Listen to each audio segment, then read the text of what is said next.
Sungguh hal yang baik, karena apa yang telah Anda pahami berkenaan dengan Dhamma tidak hanya sekedar teori, tetapi sudah mulai diimplementasikan ke dalam praktik.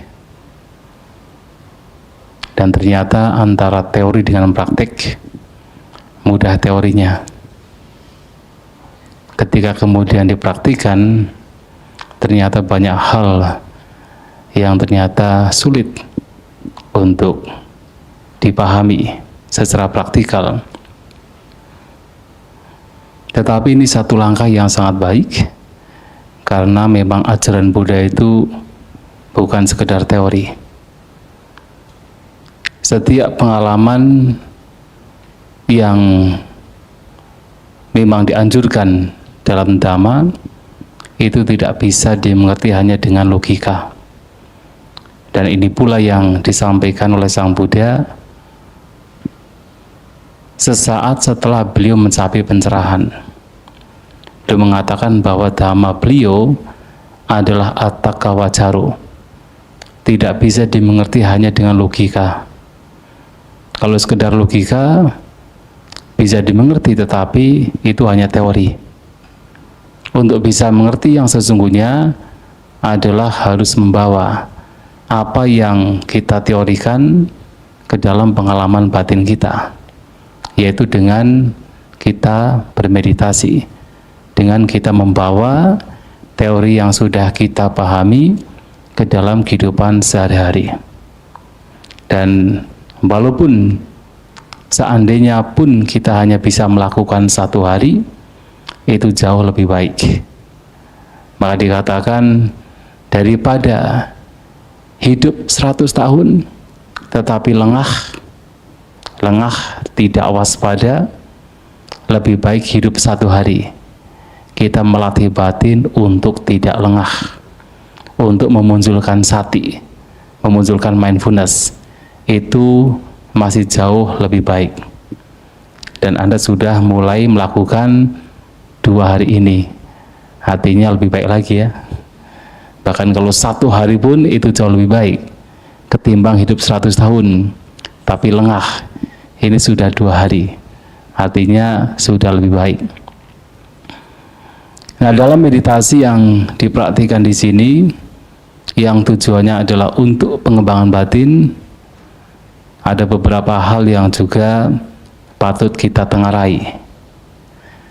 Yang pertama, bahwa meditasi ini adalah juga upaya untuk kita supaya senantiasa hidup saat ini, untuk senantiasa membawa batin ke saat ini dan sekarang, tidak ke masa lampau ataupun ke masa yang belum terjadi mendatang. Mengapa demikian?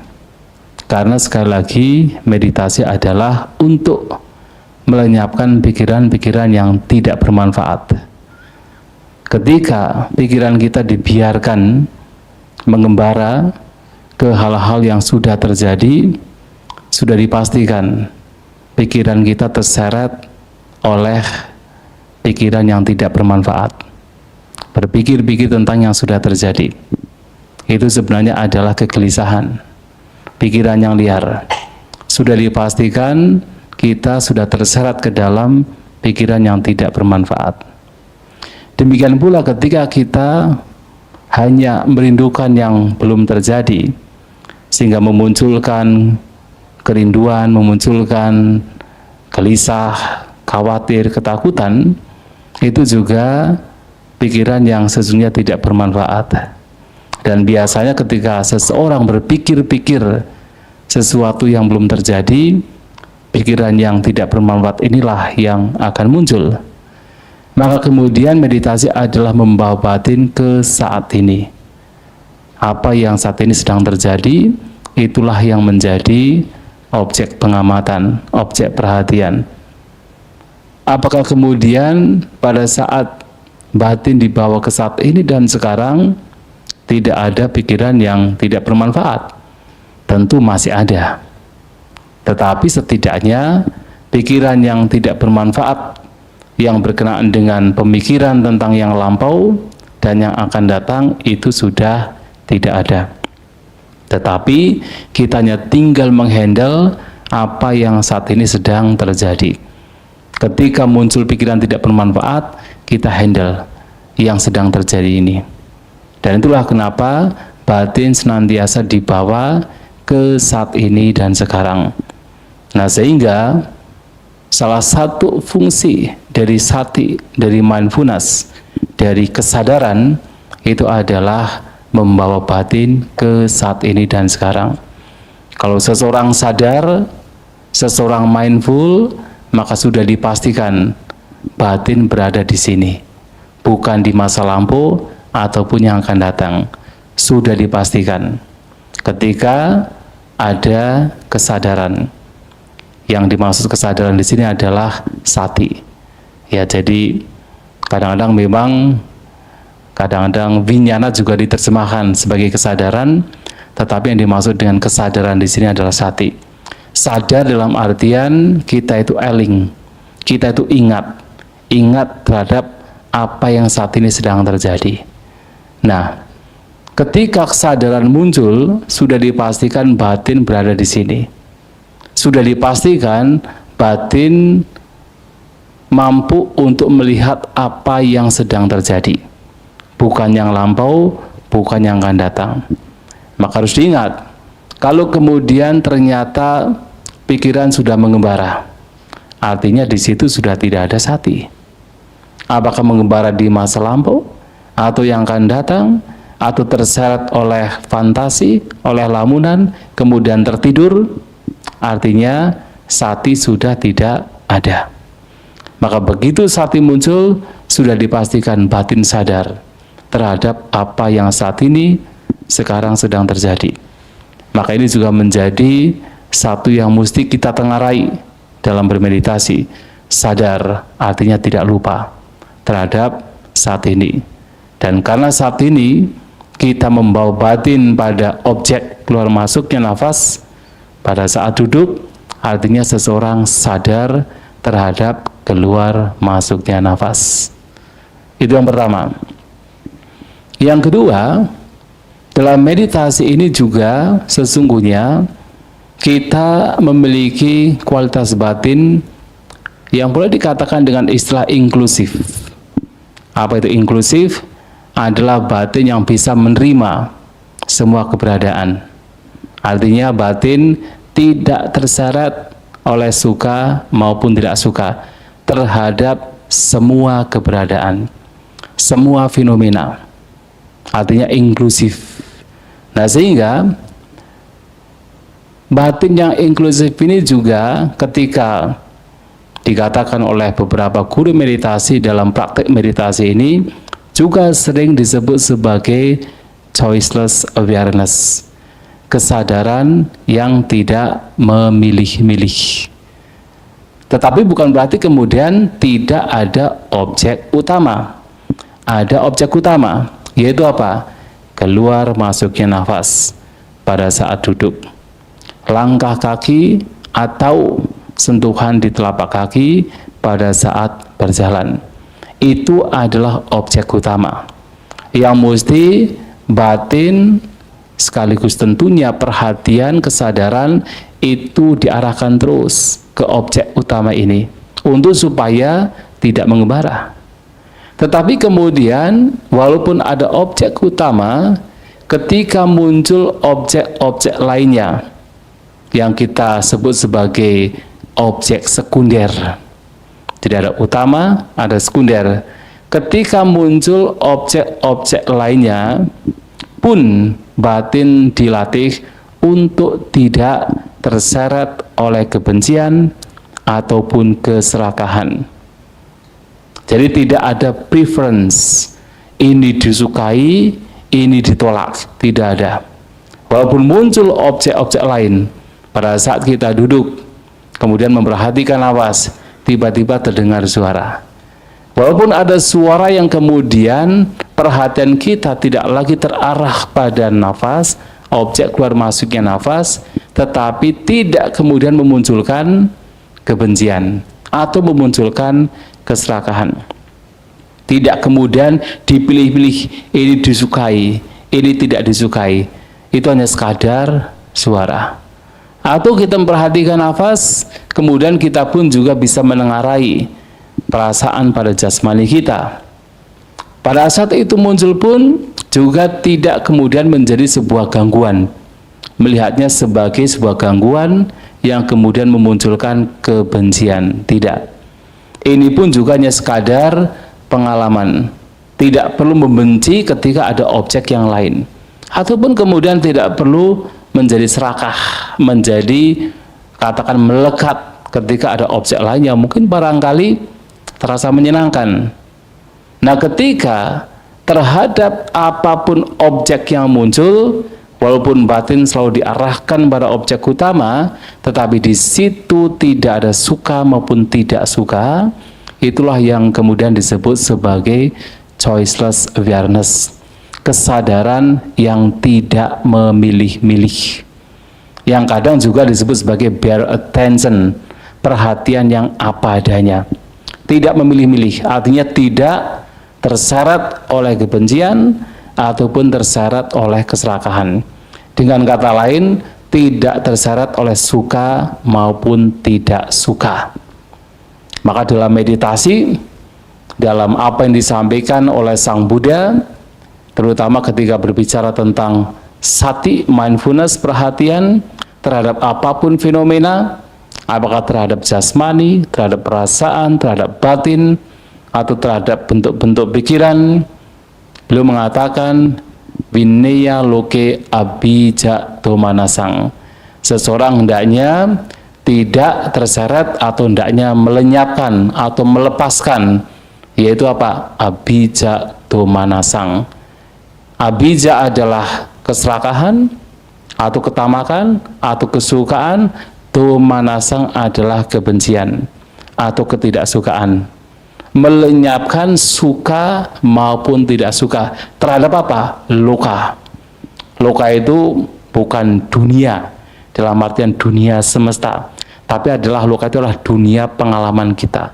Terhadap apapun pengalaman yang muncul, di situ tidak ada suka maupun tidak suka. Maka semua objek, semua pengalaman di situ tidak membawa seseorang terseret pada kebencian ataupun pada keserakahan. Batin seimbang.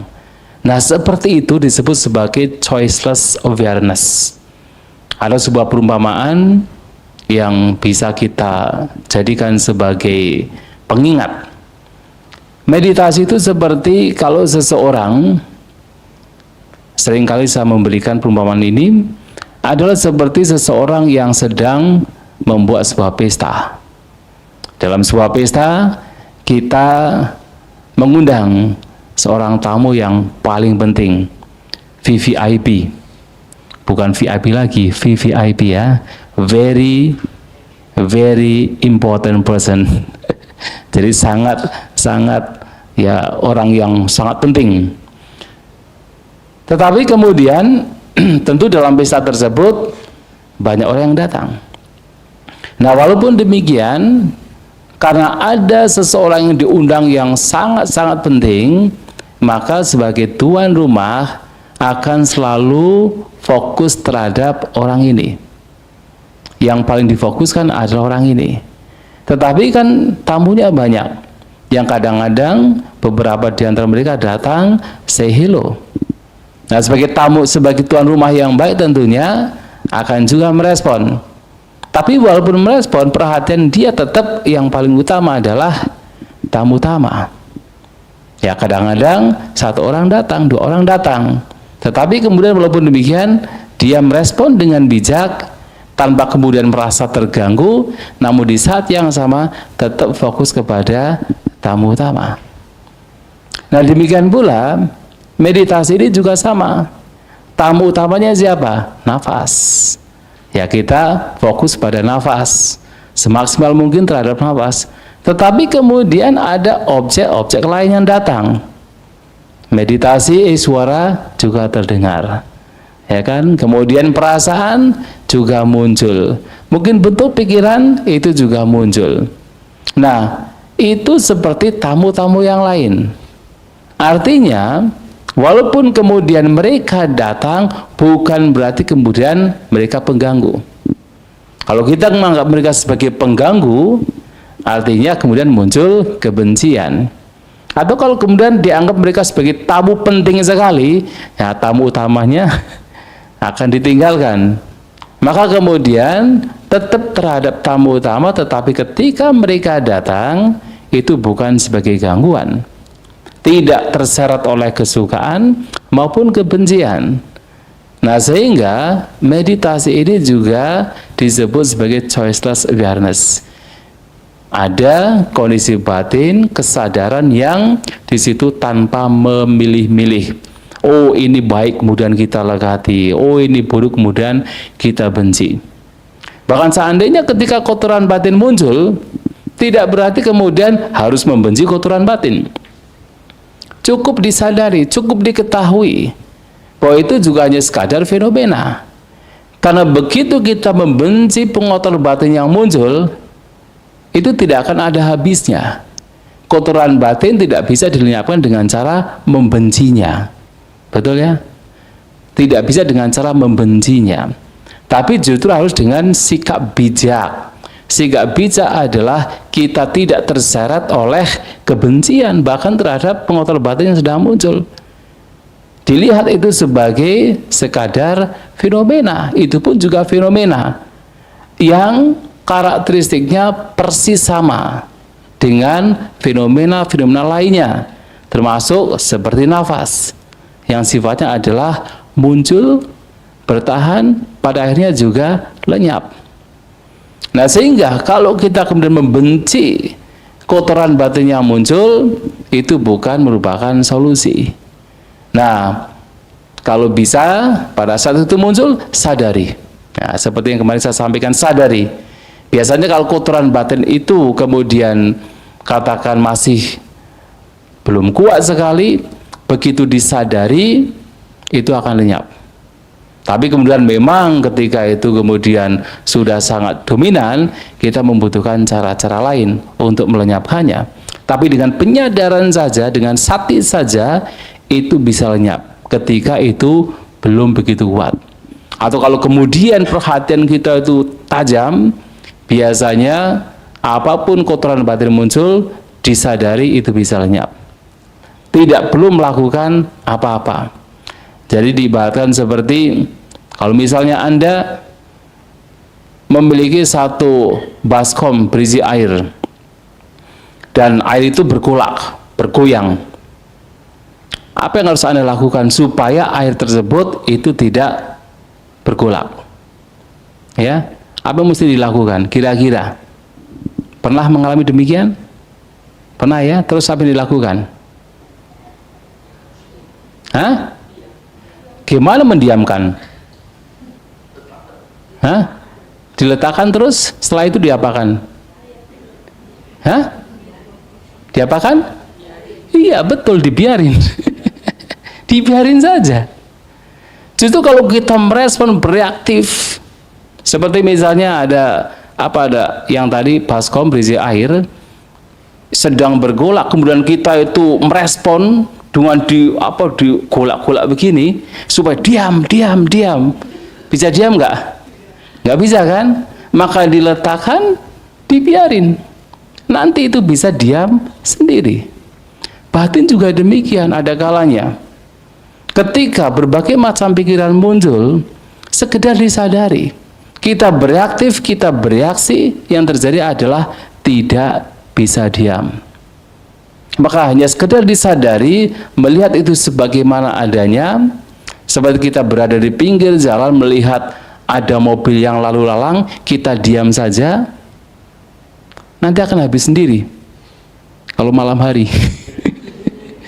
Nah, demikian pula ketika batin demikian, itu hanya sekedar disadari, diam saja, kita mampu diam untuk tidak bereaktif, nanti akan diam sendiri.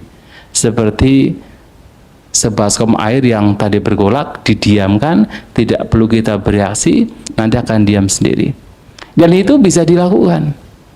Maka kemudian ketika ada objek-objek lain, tidak hanya objek utama, objek lain ketika muncul, di sana tidak dimunculkan suka maupun tidak suka.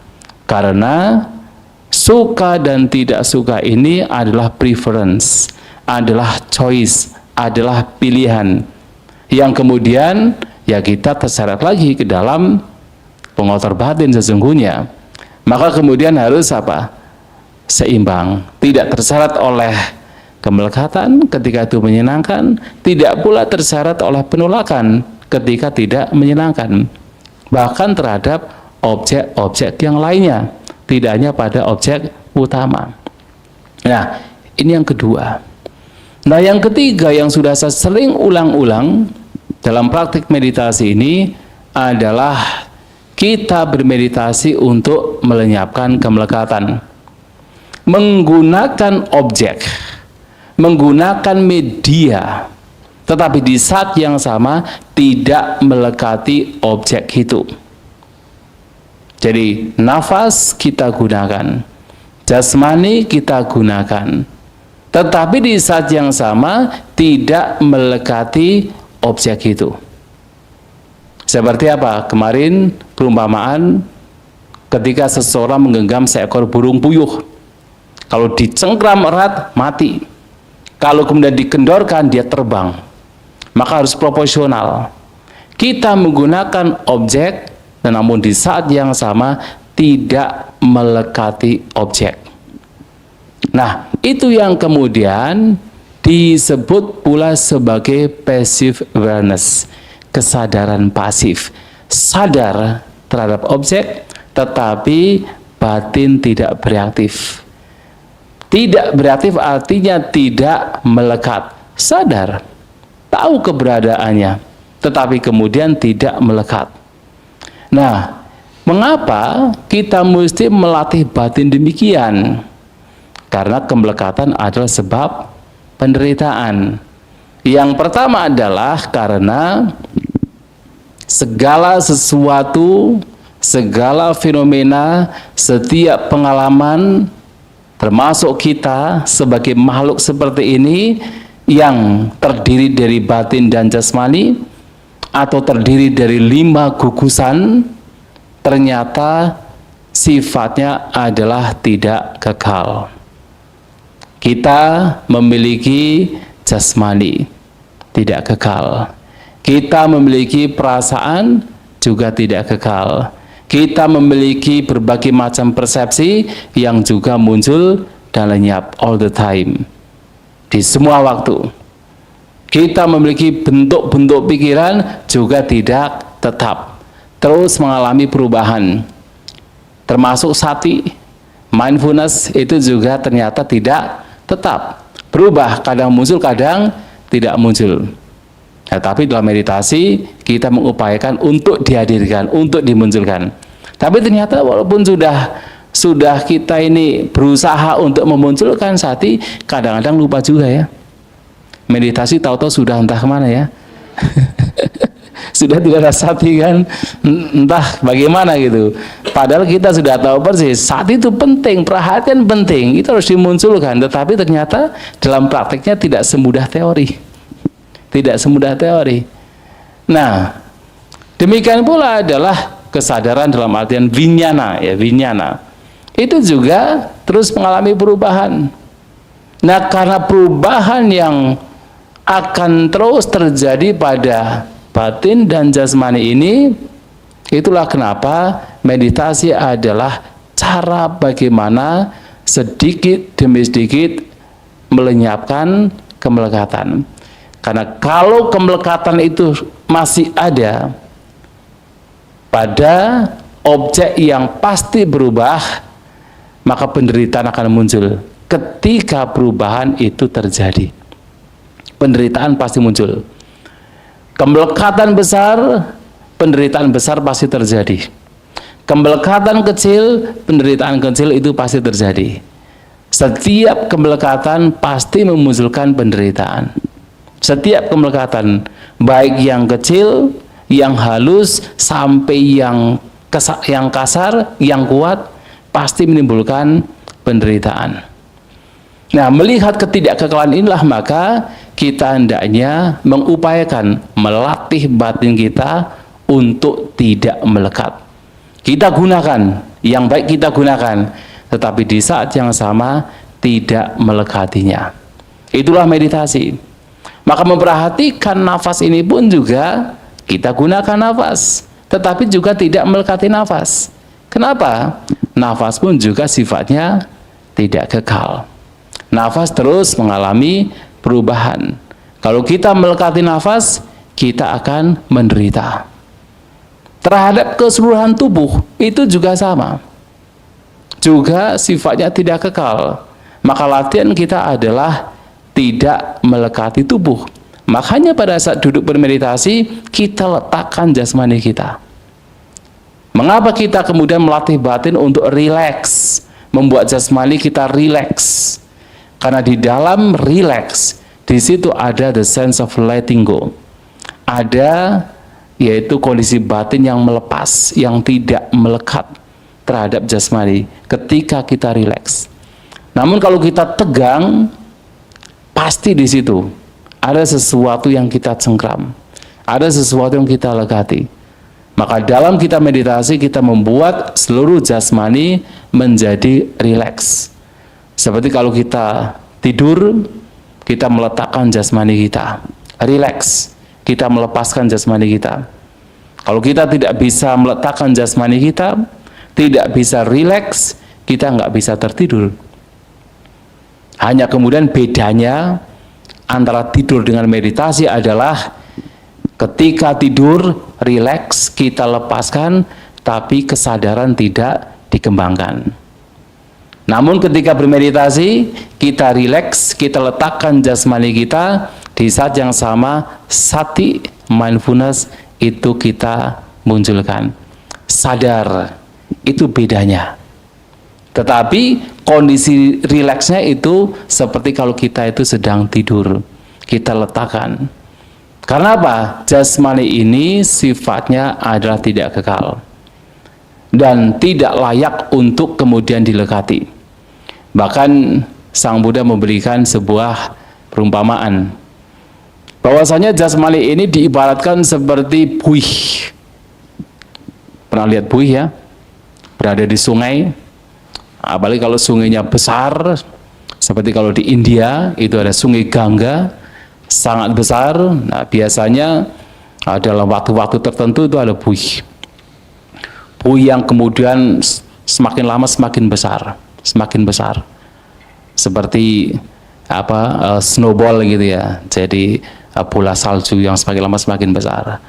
Nah, buih juga demikian, semakin lama semakin besar. Tetapi yang namanya buih ini juga walaupun kelihatannya besar, dari jauh kelihatannya solid, tetapi kemudian sangat rapuh, mudah sekali pecah. Artinya begitu tertabrak oleh mungkin ada kayu atau kemudian ada air terjun, begitu jatuh itu langsung pecah. Dan tubuh manusia itu juga sama. Tubuh manusia ini juga seperti buih yang artinya mudah pecah. Kita memiliki 4 unsur jasmani. 4 unsur jasmani ini kenapa sampai sekarang kita itu masih bertahan, kita masih hidup sudah berpuluh-puluh tahun, karena sesungguhnya tubuh ini masih intact. Tubuh ini masih stabil, 4 unsur masih stabil. Tetapi kemudian 4 unsur ini pun juga kalau satu saja terganggu, satu saja itu menimbulkan kematian. Misalnya apa? Unsur darahnya terganggu. Kita kebanyakan gula. Darah kita kebanyakan gula. Yang terjadi apa? Diabetes. Ya kan? Kemudian kebanyakan kolesterol. Yang terjadi apa? Stroke. Nah, ketika unsur airnya, salah satunya adalah darah ini punya problem, menimbulkan kematian. Kalau kemudian unsur panas kita juga tidak stabil, mungkin terlalu dingin, naik gunung kemudian terlalu dingin, itu ada istilah hipotermia gitu ya. Hipotermia itu mati juga. Atau terlalu panas. Ya, kalau di India, di tempat-tempat lain kadang-kadang suhunya itu bisa sampai 45 derajat, 50 derajat. Wah, itu sangat panas. Bisa menimbulkan kematian.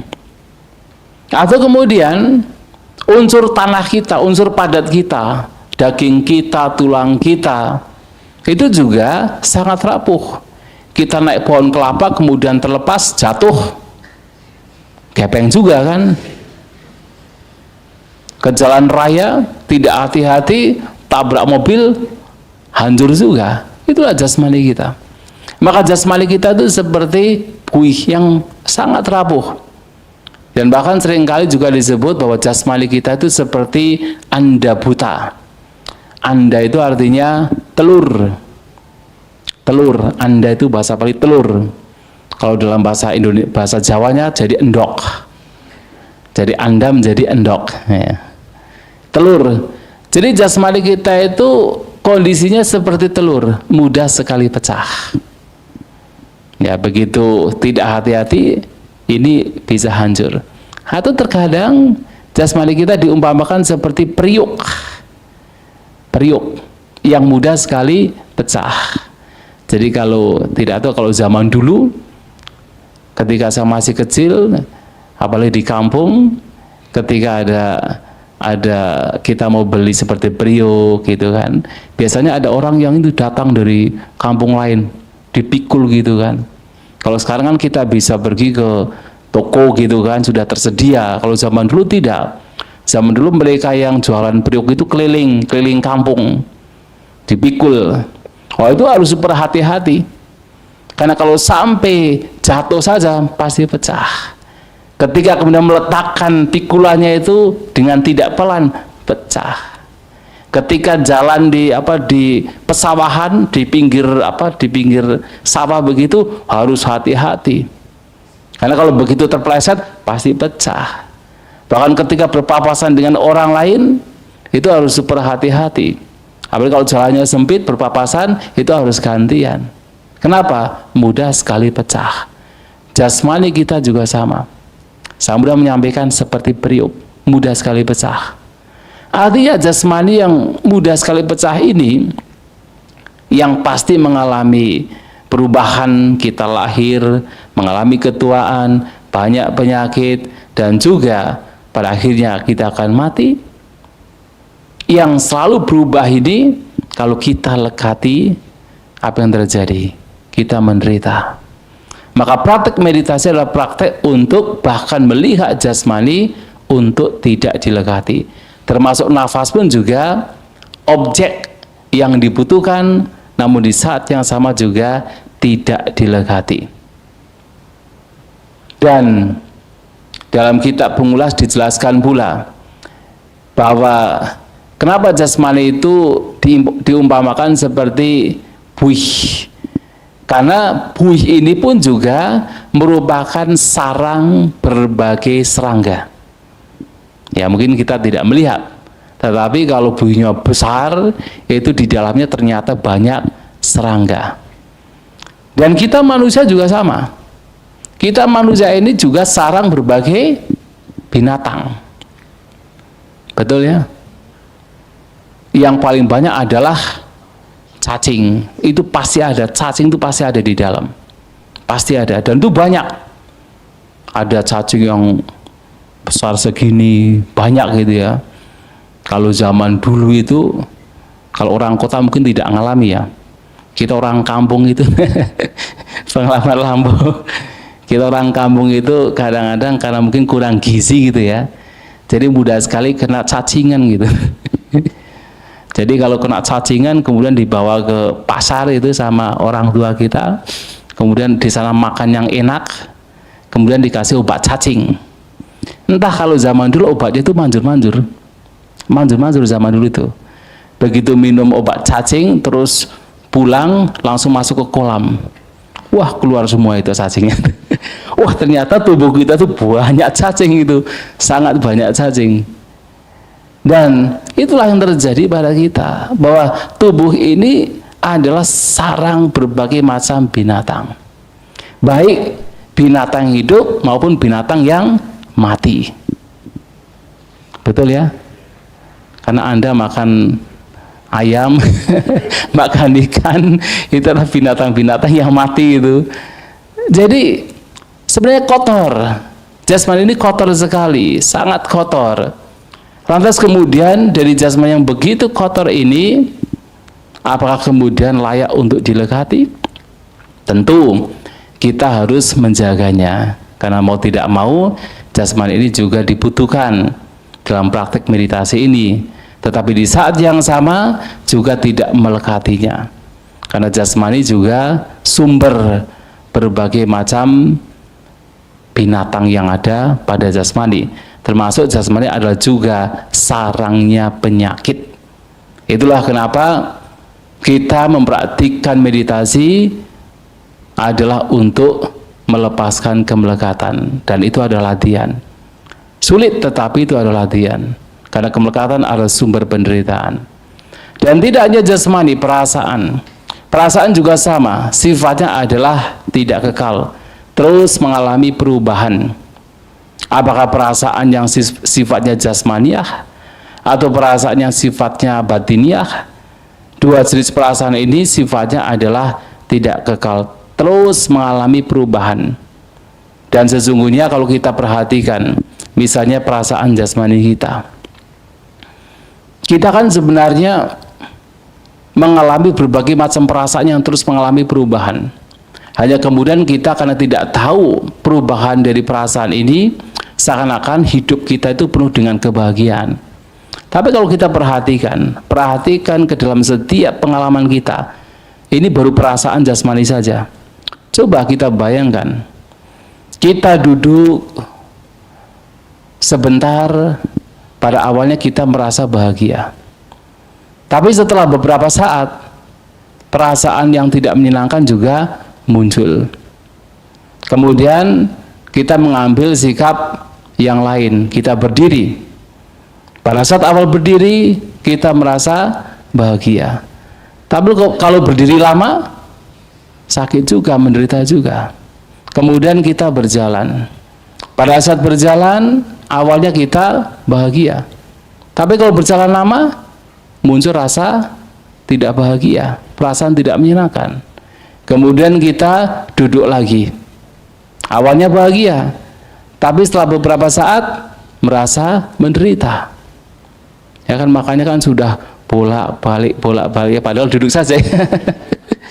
Itu kenapa? Ada perasaan tidak bahagia all the time. Kadang perasaan menyenangkan, kadang perasaan tidak menyenangkan, terus demikian. Mengalami perubahan. Dan perubahan ini akan terlihat dengan jelas ketika kita melihat ke dalam batin kita. Coba, pada saat Anda tidak bermeditasi, biasanya kan perubahannya itu seakan-akan itu lama terjadi ya. Oh, hari ini rasanya bahagia gitu kan.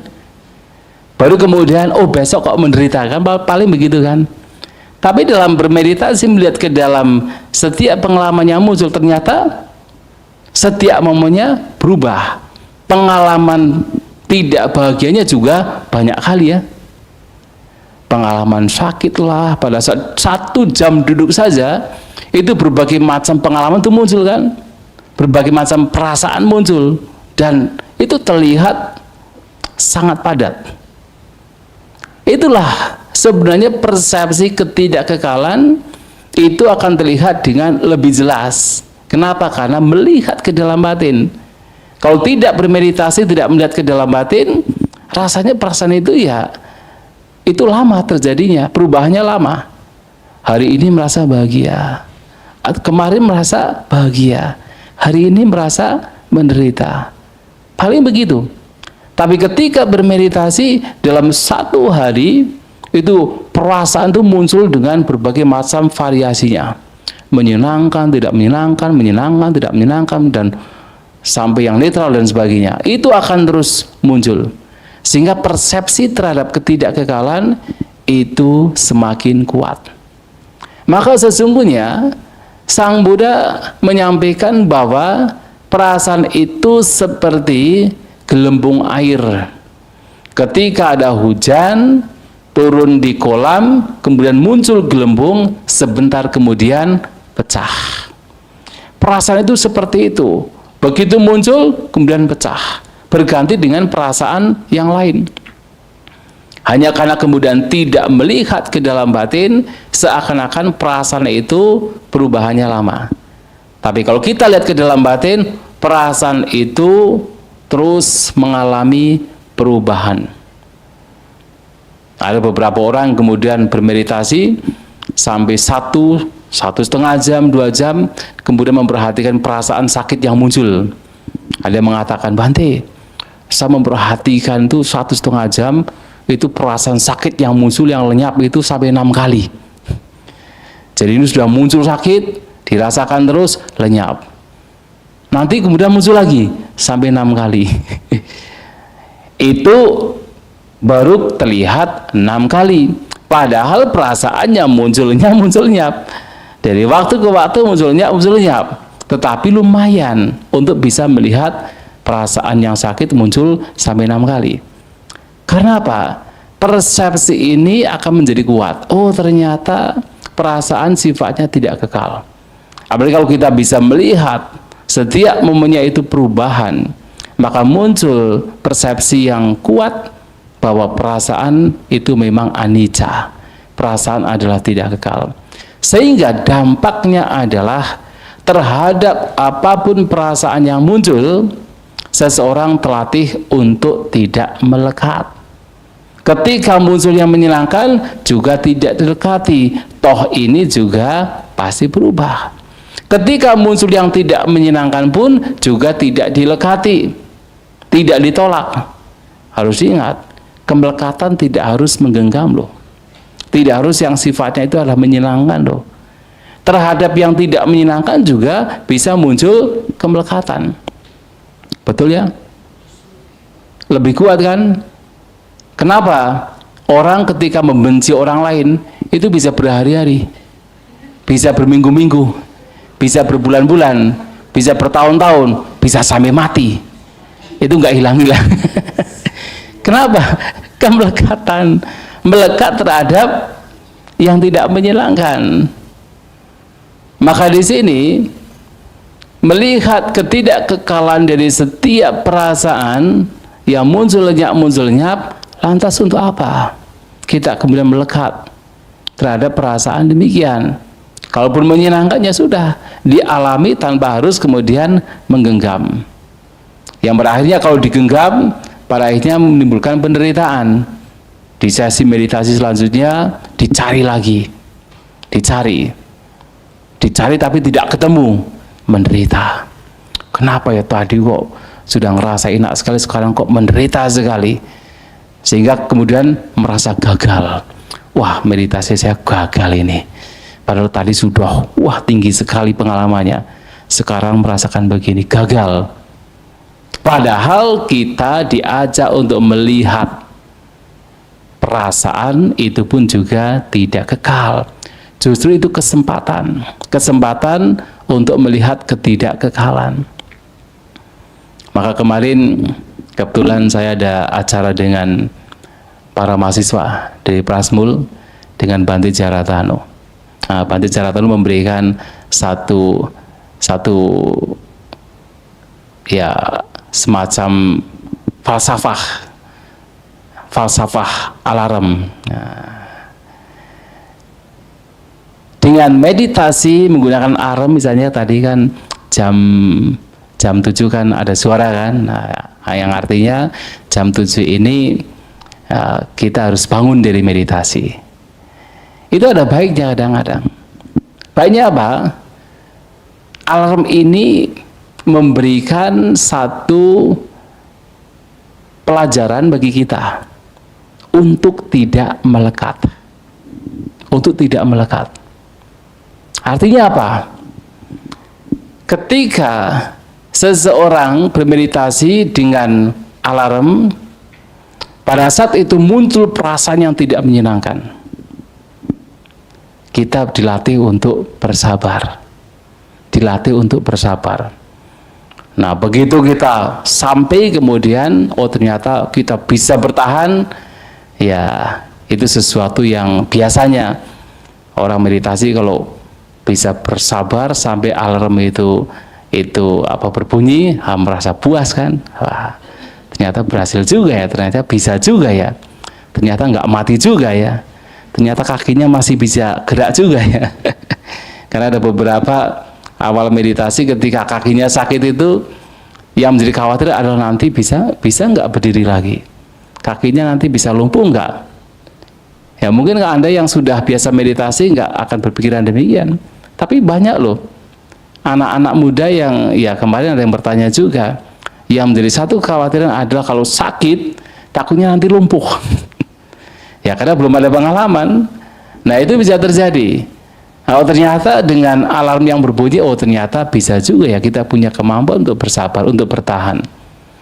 Nah tetapi kemudian ketika kita lagi enak sekalipun, lagi nyaman sekalipun, saat alarm itu berbunyi, kita harus melepas, ya, melepaskan kemelekatan. Nah ini juga bagian dari melatih batin. Yang menyenangkan itu tidak dilegati, yang tidak menyenangkan kita pun juga tidak memunculkan kebencian. Kita melatih untuk bersabar sampai alarm berbunyi. Ketika ternyata kemudian mendapatkan kenyamanan, itu pun juga mesti dilepas, karena kita harus bangun dari meditasi. Ya terutama kalau kita menggunakan alarm untuk ya acara-acara misalnya meditasi bersama. Kalau tidak meditasi bersama ya lanjutkan saja. Kalau misalnya masih bisa bertahan. Nah, perasaan sifatnya tidak kekal, pasti berubah. Termasuk adalah juga persepsi. Persepsi juga sifatnya adalah tidak kekal. Apa itu persepsi?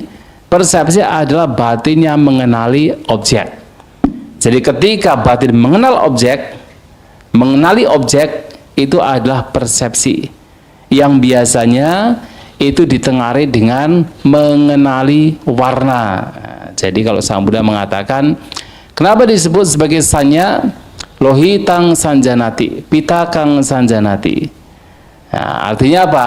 Karena dia mengenali merah, warna merah, mengenali warna kuning, mengenali warna hijau, maka warna biru disebut sebagai sanya. Kita mengenali objek. Maka Anda melihat objek ini yang disebut sebagai bentuk, itu adalah sanya.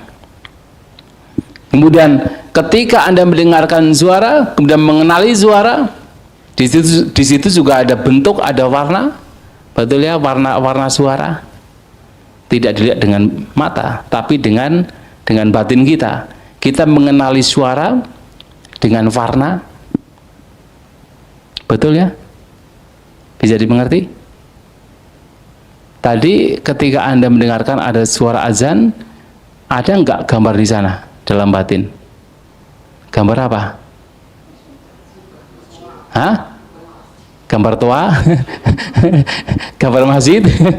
Ya kan? Itu sanya. Itu sanya. Ya. Atau misalnya kita merem begini, kemudian kita membayangkan wihara ini, ada kan? Ada gambar kan, gambar wihara kan? Itu sanya. Dan persepsi ini terus mengalami perubahan. Yang sesungguhnya setiap landasan indera, masing-masing landasan indera, mata, telinga, hidung, lidah, jasmani, dan pikiran, mengenali objek, di situ sudah ada persepsi. Dan karena 6 indera ini bergantian mengenali objek, artinya sanya persepsi juga sudah berubah-ubah. Ketika mendengarkan suara, ada persepsi berkenaan dengan suara. Kita mengenali suara. Begitu kemudian mata melihat, suara sudah hilang. Sebenarnya sudah hilang. Tapi kemudian mata melihat, maka kita mengenali bentuk melalui mata. Kemudian kita tiba-tiba membawa bebauan, kita mengenali bebauan, terus mengalami perubahan. Maka persepsi ini terus mengalami perubahan. Nah, sehingga apa yang mesti kemudian kita lekati berkenaan dengan persepsi. Termasuk Anda bermeditasi, mendapatkan kenyamanan, Anda mengenali kenyamanan.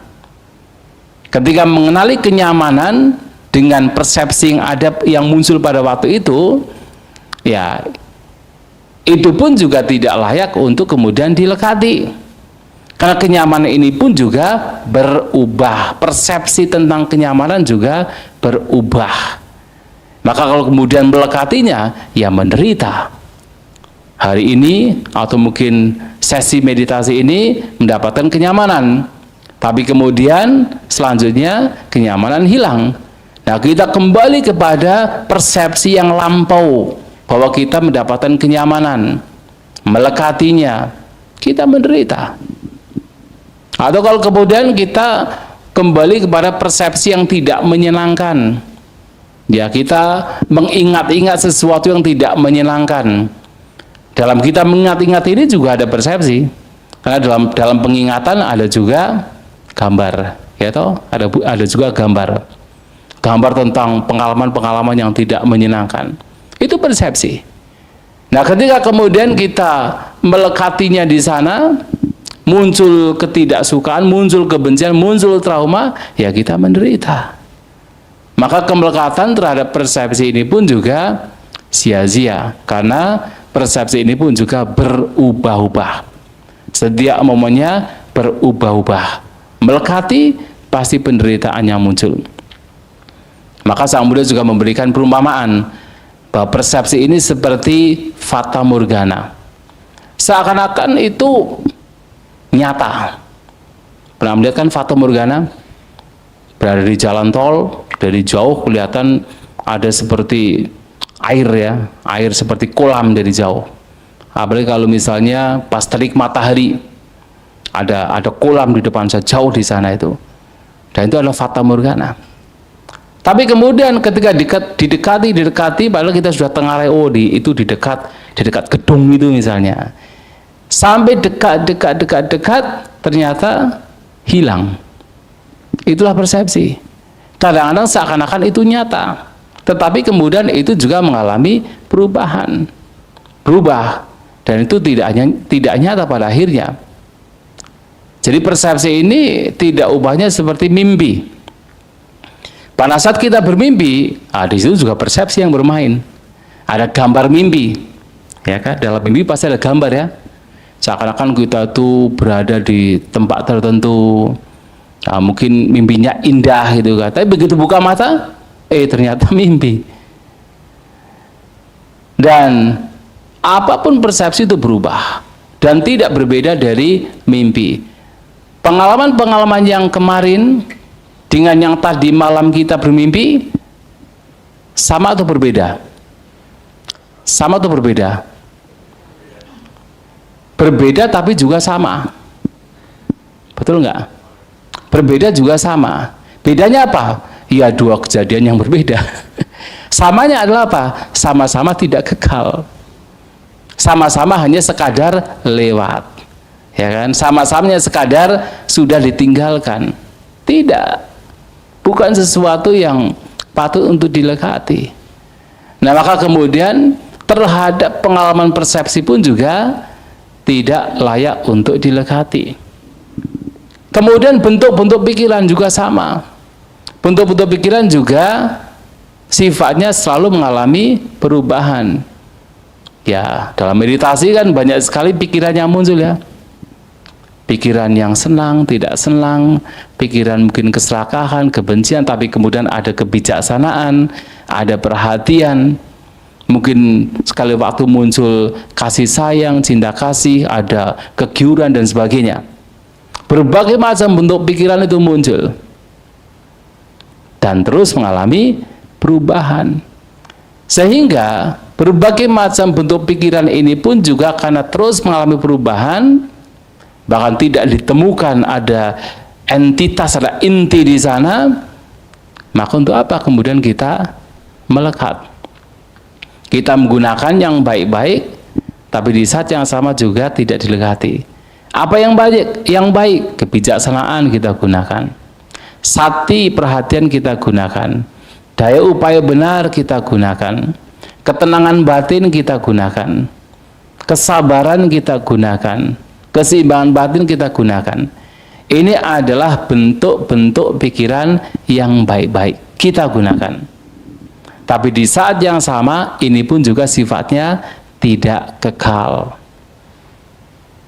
Dan Sang Buddha pernah memberikan perumpamaan bahwa bentuk-bentuk pikiran ini seperti hati pohon pisang. Pernah melihat hati pohon pisang? Pernah melihat? Di mana? Saya bilangnya hati kok bukan jantung. Hah? Nggak ada kan? Mana ada hati pohon pisang? Hati itu galih, kalau orang Jawa itu bilang galih. Tahu ya? Galih pohon. Bukan galih pohon itu yang paling keras itu loh. Yang di tengah paling keras. Biasanya kalau pohon jati, jati kayaknya nggak ada sih. Pohon nangka itu ada galihnya. Atau pohon sengon itu juga ada galihnya di dalam itu, yang keras itu. Itu namanya hati pohon. Nah, ada tidak hati pohon pisang? Tidak ada kan? Ternyata pohon pisang ini hanya terdiri dari pelepah. Pelepah. Mungkin orang dikatakan, seumpama ada orang mencari hati pohon pisang. Kemudian dikiranya di dalam. Oh, ini pasti di dalam pelepah ini. Begitu pelepahnya dicabut, pelepah lagi. Mungkin di dalam ini dicabut lagi, pelepah lagi. Pelepah lagi, sampai di dalam tidak ditemukan hati pohon pisang. Yang ada adalah pelepah, dan pelepah. Itu yang terjadi pada berbagai macam bentuk pikiran, termasuk ide, gagasan yang merupakan faktor batiniah ini atau bentuk-bentuk pikiran ini juga seperti apa? Seperti hati pohon pisang. Akhirnya apa? Lewat. Betul ya? Anda mungkin datang ke sini bermeditasi. Sebelum datang mungkin ada semacam keinginan.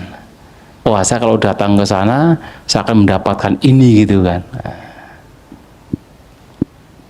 Betul ya? Seakan-akan ada inti di sana. Kalau sampai di PDA sampai meditasi pasti ada ini gitu kan, seakan-akan ada inti di sana. Tapi ternyata apa yang terjadi?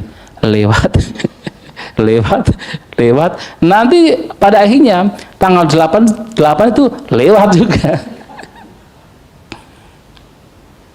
Tidak ada inti. Justru meditasi adalah untuk melihat bahwa ternyata tidak ada inti. Yang tujuannya pada akhirnya adalah untuk tidak melekat, melatih batin untuk tidak melekat, karena semuanya itu hanya pelepah. Semuanya itu hanya pelepah. Palingnya semua ditinggalkan. Makanya kadang-kadang seseorang itu mudah sekali untuk menjadi cemas, menjadi khawatir dengan hal-hal yang belum terjadi. Seakan-akan ada sesuatu di sana, padahal itu belum terjadi. Tapi toh pada akhirnya adalah apa? Dilewati juga. Betul ya? Apa yang dicemaskan, apa yang dikhawatirkan, dilewati juga ternyata. Itu yang terjadi. Berbagai macam bentuk pikiran itu seperti apa? Seperti hati pohon pisang. Nah, justru mengetahui demikian, melatih batin adalah melatih untuk melihat perubahan yang terus terjadi, di mana di tengah-tengah perubahan batin tidak melekat. Karena kemelekatan terhadap apapun itu pasti menimbulkan duka penderitaan. Termasuk berkenaan dengan winyana atau batin yang mengetahui. Jadi winyana itu adalah batin yang mengetahui. Ya, walaupun diterjemahkan kesadaran, tetapi itu adalah batin yang mengetahui. Itu juga sama. Artinya apa? Winyana ini berubah-ubah sesuai dengan yaitu pengalaman 6 indera. Ketika mata melihat bentuk, Di situ ada pengalaman melihat. Ada batin yang melihat atau yang mengetahui berkenaan dengan melihat. Tapi kemudian ketika objeknya hilang, kemudian tiba-tiba muncul suara, maka di situ ada pengalaman mendengar. Dan di situ ada batin yang mengetahui berkenaan dengan mendengar. Itu adalah winyana. Kemudian kita membuai bebauan, maka berubah lagi. Kesadaran atau batin yang mengetahui atau winyana berubah lagi. Yang tadi mendengar kemudian berubah membaui. Tiba-tiba kemudian kita merasakan, yaitu misalnya angin dari AC, muncul rasa dingin, kesadaran juga berubah, winyana juga berubah. Terus demikian berputar-putar terus mengalami perubahan. Nah, sehingga mana yang kemudian mesti dilekati kalau semuanya berubah. Nah, oleh sebab itu meditasi ini adalah bagaimana kita membawa batin dengan melihat bahwasanya 5 gugusan ini membentuk kita sebagai makhluk, itu sifatnya berubah, tidak bisa dipertahankan, sehingga kita membawa batin untuk tidak melekat. Maka melatih batin, memperhatikan nafas, memperhatikan semua pengalaman ini dengan batin yang tidak melekat. Dengan kata lain, batin yang tidak terseret oleh suka maupun tidak suka. Akan tetapi tentu ini juga merupakan latihan, karena batin kita ini sudah terbiasa, sudah punya habit yang begitu kuat untuk terseret pada suka maupun tidak suka. Untuk sementara batin bisa tenang. Kemudian begitu ada objek lain atau kemudian ada pemikiran lain, kemudian terseret lagi ke dalam suka ataupun tidak suka. Tidak apa. Tapi begitu muncul kesukaan, disadari, kembali pada tenang. Muncul ketidaksukaan, disadari, kemudian kembali kepada tenang atau batin yang seimbang. Atau batin yang di situ ada choiceless awareness, kesadaran yang tidak memilih-milih, tidak terseret oleh suka maupun tidak suka. Sebentar kemudian terseret lagi, dibalik lagi, dibawa kembali lagi kondisi yang seimbang. Terseret lagi, nggak apa-apa, disadari, kembali kepada kondisi seimbang. Nah, dengan latihan demikian maka batin cenderung untuk menjadi seimbang. Batin cenderung untuk tidak terseret oleh suka maupun tidak suka. Kemelekatan itu akan semakin berkurang. Nah, sesungguhnya praktek yang demikian ini juga hendaknya dilakukan tidak hanya pada saat kita duduk bermeditasi, pada saat kita melakukan retreat, tetapi dalam kehidupan kita sehari-hari. Terhadap apapun, Anda punya rumah, Anda punya harta, Anda punya properti, sekali waktu direnungkan, ini pun juga tidak kekal. Sehingga apa? Sehingga kemelekatan semakin berkurang. Karena kalau tidak dilatih, ya kehilangan orang yang dicintai akan sangat menderita ketika kemudian harus kehilangan atau berpisah. Tapi kalau kemudian dari waktu ke waktu juga direnungkan bahwa ini pun juga tidak kekal, maka sebenarnya dalam praktek meditasi ini melihat ketidakkekalan tidak hanya berkenaan dengan diri kita.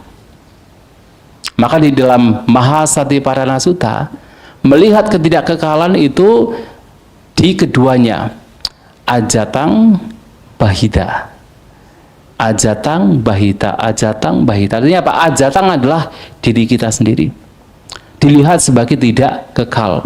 Terhadap pengalaman apapun yang berkenaan dengan diri sendiri sebagai tidak kekal, ajatang.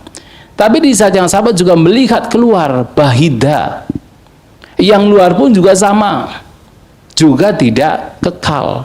Tidak hanya di dalam saja, tidak hanya secara internal saja, tapi secara eksternal juga mesti dilatih. Mereka pun, apapun yang berada di luar diri kita, semua juga sifatnya tidak kekal. Termasuk properti, kemudian keluarga, apapun itu juga harus dilihat sebagai tidak kekal. Sehingga begitu perpisahan terjadi, ya seseorang tidak akan begitu menderita.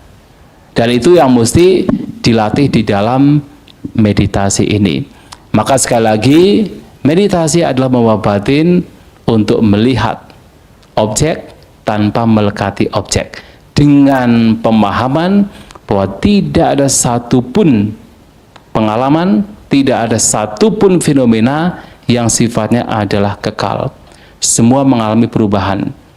Yang tidak kekal ketika dilekati pasti membawa kepada penderitaan. Maka dengan pemahaman demikian, kita melatih batin, melihat setiap pengalaman, baik objek utama maupun objek-objek sekunder lainnya, dengan batin yang tidak melekat. Tidak ada suka maupun tidak suka.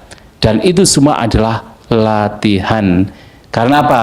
Pikiran kita sekali lagi mudah sekali bereaktif, mudah sekali terseret oleh suka maupun tidak suka. Maka teorinya gampang, praktiknya mesti mesti ada perjuangan maksudnya. Ya, mesti diperjuangkan. Teorinya gampang, tapi latihan itu harus dilakukan.